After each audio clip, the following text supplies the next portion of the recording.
Hello, everybody, and welcome back to SportsGamer. My name is Tugi, and this is the Wraparound, the show where we recap everything going on within the ECL and its 5 tiers. And of course, as you will know, if you've been watching the show, we are deep into playoff time here. Matter of fact, we have a couple of confirmed finals to talk about here today. So what do you say? We get right down to business. And of course, as always, we will kick things off with our top tier. It is the Elite division that takes center stage. And while speaking of center stage, it will be Parasite and Mustakalta going head-to-head live center stage at Assembly. And this upcoming February, again, Thursday, the 20th of February, we'll be covering all 7 games for our live LAN final at Assembly. Still an attendable event, by the way, but it will be our number 1 seed in Parasite taking on number 3 in Mustakalta. And, you know, we kind of look back towards the standings here first, right? We talk about Parasite just going on an unbelievable run. Of course, a 28-game shortened season compared to the normal 30, but they dropped just 1 game in that regular season. We see just an unbelievable offensive output. There's no really no surprise really to see them here at this point and to still be able to look to win this championship. Mustakalta, though, it was a little bit more of an interesting road, right? Because it felt like, okay, unless there was an upset, they were going to have to go through Totarit, and these two were kind of neck and neck, very similar in terms of their path towards trying to take that step to the next level here. And indeed, they had to go through one another, and ultimately it was Mustakalta winning that series in 5 games. So it sets up our finals again in about a month's time, a little bit less than that now. And you talk about Parasite first and foremost, and of course what they were able to do in the regular season. I already alluded towards it. We're seeing the continuation of that here in the postseason. This point production and what they have been able to do, I don't know if there's any team in the European scene, of course, that can keep up with them. Mustakalta, the last team standing in their way. Be very intrigued to see what they look like on a national stage against a North American team, of course. Unfortunately, we did not have that World Finals coming up this time out, but just an unbelievable team featuring 5 of the best that we have ever seen play at this level. We called in an all-star team heading into the season, and that appears to be the case yet again. I am very intrigued to see what the goaltending situation will be. We have had examples of LAN finals in the past where not every member of a team was able to make it to that event. But regardless, for Parasite, they've been running with Vincere and Nike all season long. Both have very solid numbers, of course. As long as they are essentially at full strength and aren't having to pull from a depth lineup option, I should say. I'm just totally frazzled here because it almost seems unthinkable, right? Because they have, throughout the entire season, it has been the combination of these 7, as long as they don't have to pull from their depth, which, in this instance on the roster, you do technically have FaZe listed as a goalie, and of course, even someone like Villapoica, which would be insane to be able to pull from it. It looks like they're going to be fine regardless.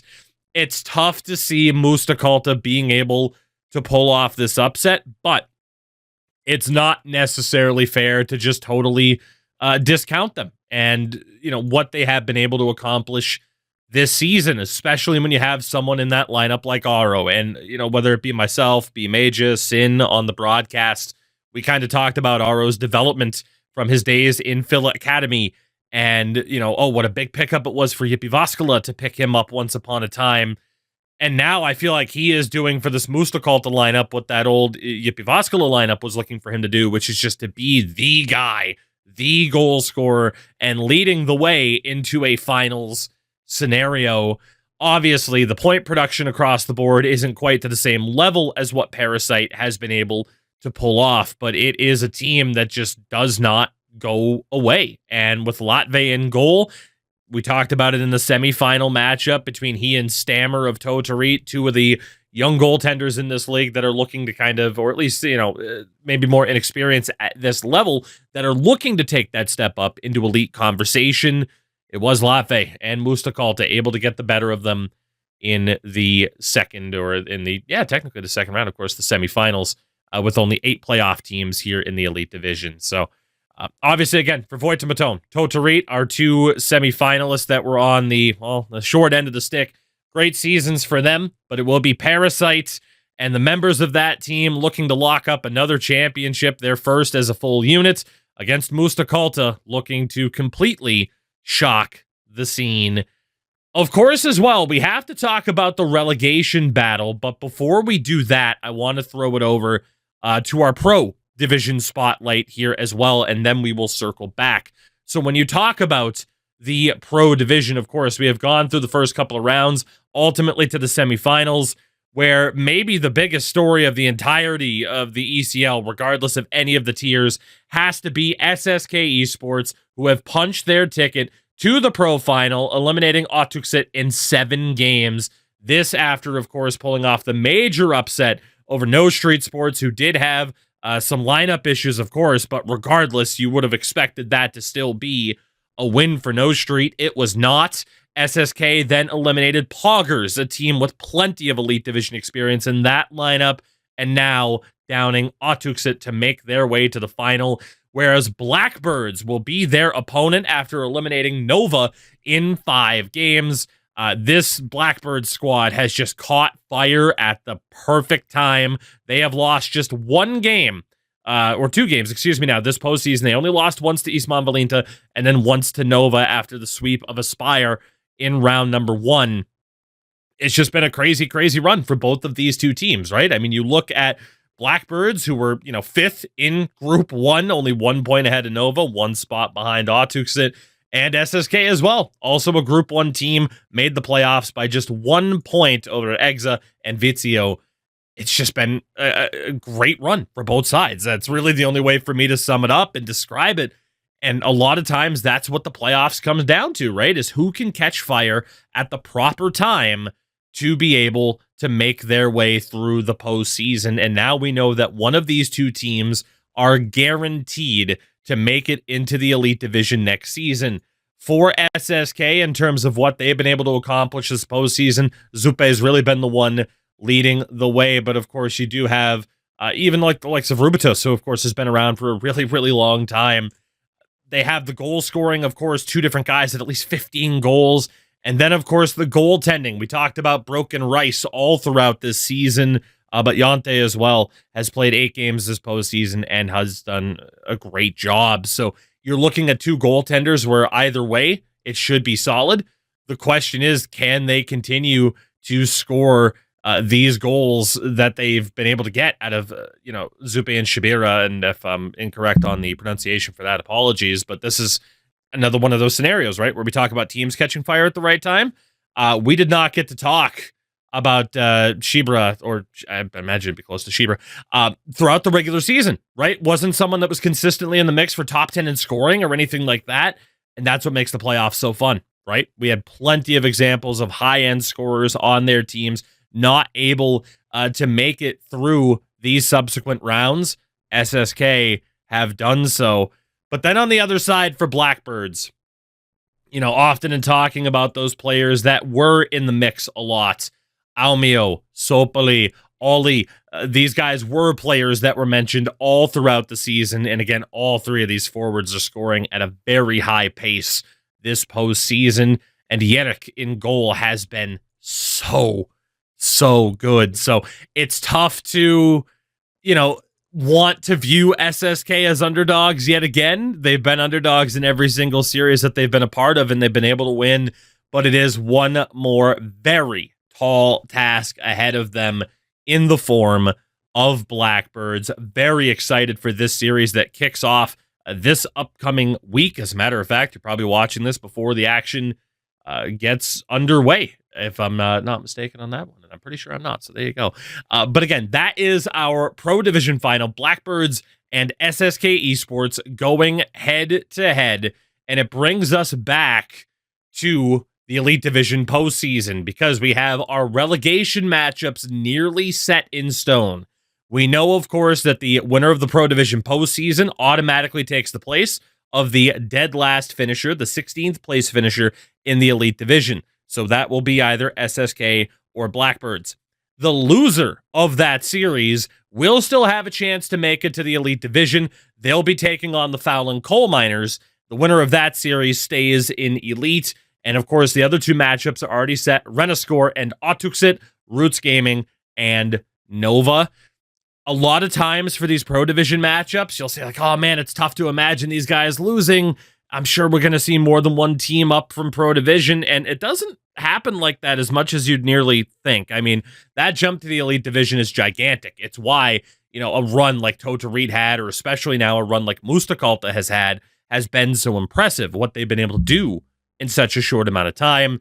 We'll see who is able to make it out of these matchups, but definitely some tough matchups coming up for those Elite Division clubs who are looking to maintain their position. But again, our Elite Division final is coming up very soon. The Pro Division final as well, definitely going to be one that you're not going to want to miss. But of course, that is just two series that we need, or two tiers that we need to talk about here. Let's continue to move on as we go down to our third tier. It is Light Division up next. As you get a look, of course, we have gone through the first two rounds into the quarterfinals and now on to the semifinals. But in talking about those quarterfinals, Project X eliminate, including me, in 5 games. Sune Eco Esports eliminate the Senioki Nam squad, who were also on a pretty good run as a lower seeded team. But then we did get 2 upsets in the back half. Satelerko and Farmalagat able to move on, both in 6 games over Kurtamia Vastan and 6 Sticks Misfits, respectively. So Project X is the highest remaining seed left, taking on Satelerko, and Sune Eco Esport will be taking on Farmalagat. And as you can see, that series is already underway at the time of recording, with Sune Eco Esport being 2 wins away from moving on to the finals. Another interesting set of matchups here, right? And a combination of some higher seeds and some lower seeds. But we look at Project X, for example, with this series yet to get underway. And another example of, hey, we've talked about a lot of these guys throughout this season, right? With Konsuk, Yese, and Torspo especially. And in goal, it was something that we looked at for Project X heading into this round was, hey, is the goaltending going to be good enough? And, well, the answer is yes. It's not the craziest number at an 83% save percentage compared to, say, even like the 87s that we saw in Pro Division. But the goaltending has been up to the standard. And even in an instance where they haven't had their starter in, right? 78% save percentage for the backup, still 2-0 in those games. Project X have been on a tremendous run this postseason. But now is where it gets that much more interesting, right? Of course, a sweep over Coup de Grace, Colocat Esports in 5, and now including me in 5. So for Satelerko, this is an interesting one for them, right? As, again, underdogs heading into yet another matchup. But look at the goal scoring pace, right? And I've mentioned him plenty of times this season. Antti leading the way, so much Elite Division experience. Tansky as well on the back end. It is a great mix of some of the lesser experienced players. I always want to say younger, but that doesn't necessarily mean that, hey, these people are all, 22 and under, for example. But some of the lesser experienced players that we have had at these higher levels, it's a great mix of that veteran leadership with some of that fresh talent.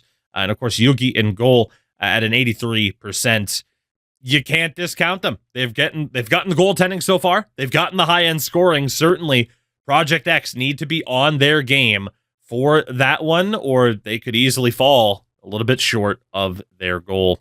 And of course, Sune Eco Esports with 2 wins already. They are 2 wins away from the finals, and another team. They have that high-end goal scoring and point production, but especially they have the goaltending. Mentioned Benjamin all season long, and it continues to do such a phenomenal job for Sune Eco as they continue to, again, do what they have to do here in the playoffs, finding ways to win, doing so in pretty convincing fashion, right? I mean, HC Videlma went 6 games, and you look back in the first round, it was 5 games over technical disaster, and here they are now just 2 wins away.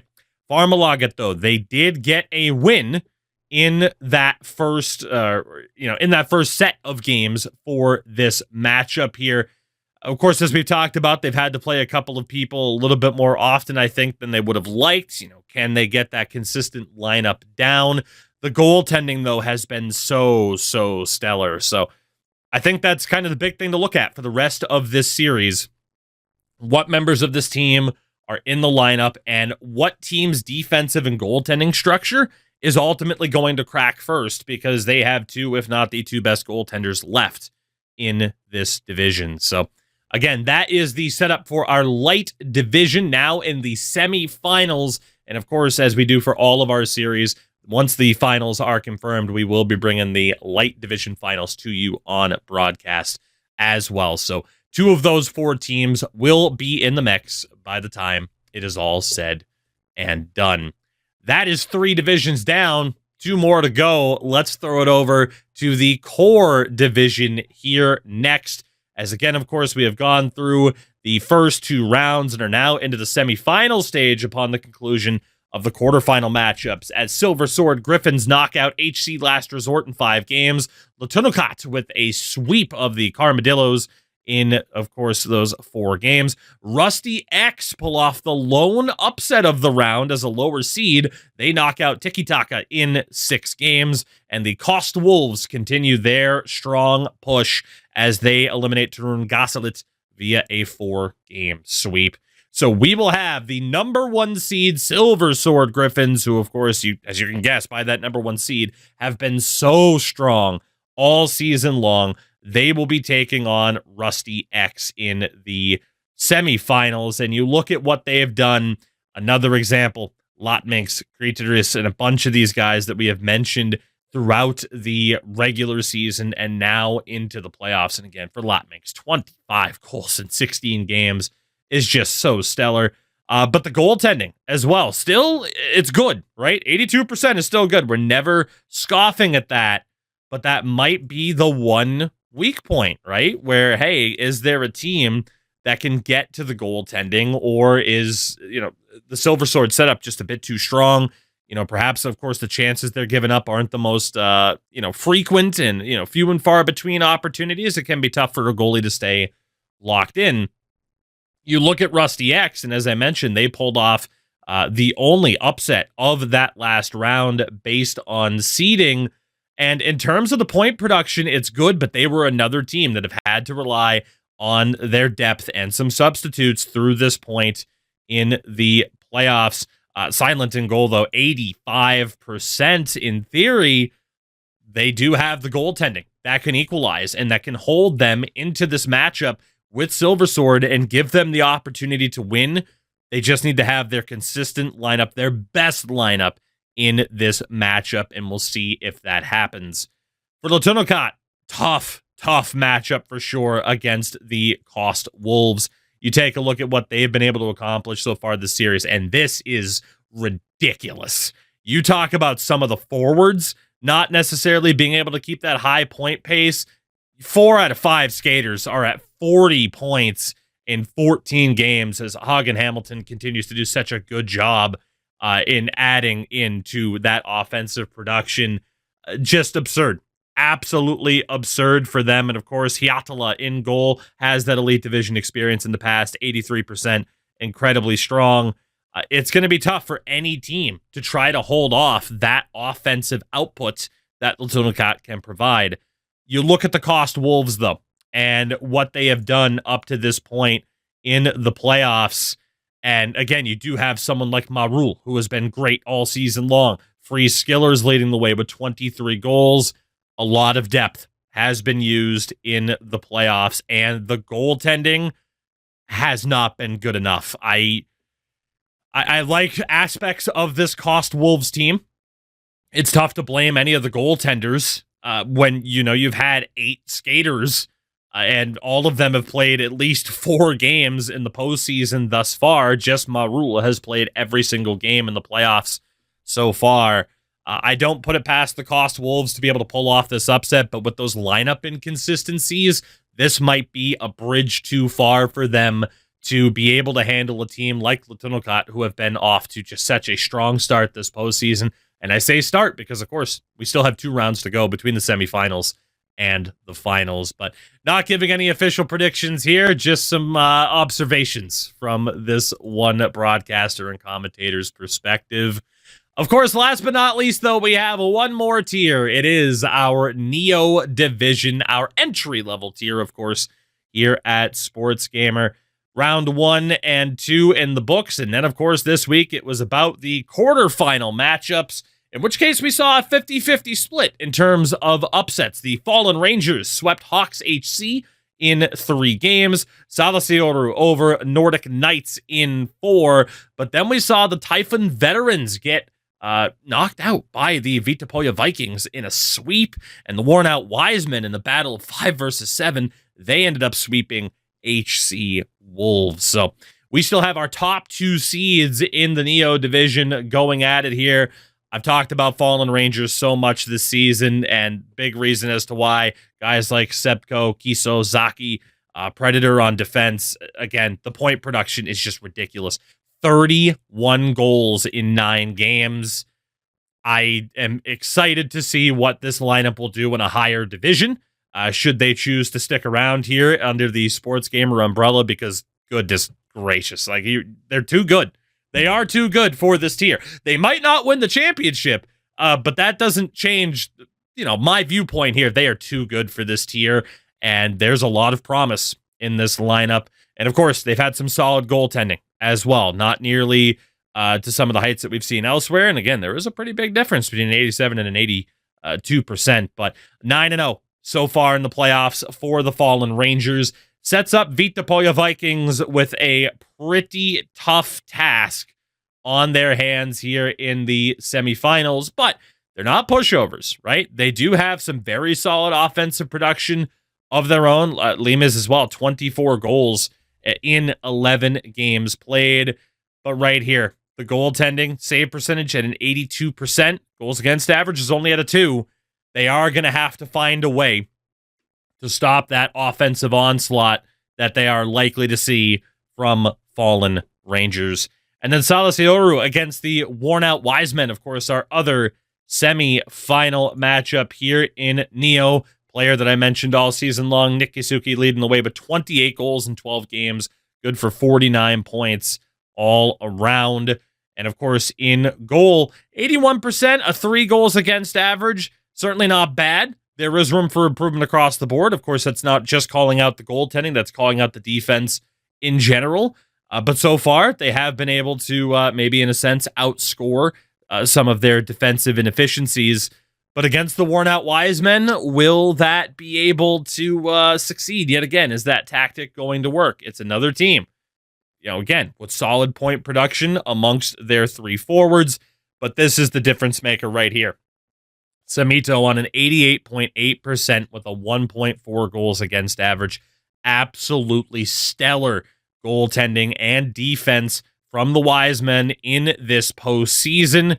We'll see what's going to win out here. Will it be that extra, seemingly that extra stability and defense that the Wisemen have, or will the offensive punch of Salasioru will that be able to win out and have them move on to the final? Time will tell. But, well, just like that, everybody, hey, we've cut an hour off of our typical time throughout the regular season. Of course, there's a lot to talk about, but a lot less to talk about once you start getting down to the nitty-gritty here with some of these teams. And again, every single postseason bracket is down to, at the very least, the semifinals. And as mentioned, Elite and Pro, the finals have been decided. We await to see the results of those matchups. But for now, that will do it for me here, and that will do it for us here at SportsGamer for this edition of the Wraparound. Hope you enjoyed this quick little look at everything, as I said, that we have going on throughout these tiers. Again, make sure to continue watching our continued coverage of the postseason throughout the 5 tiers. Of course, right here on twitch.tv/SportsGamerGG, or of course, if you're watching this on YouTube after the fact, head over to the Twitch side of things. What are you doing? For now, though, again, everybody, thank you so much for watching. We will see you next week when, well, hey, we're going to have some more finals to talk about. Maybe a championship or 2. It's a lot of good things, of course, going on here. Thanks again for watching. We'll see you next week.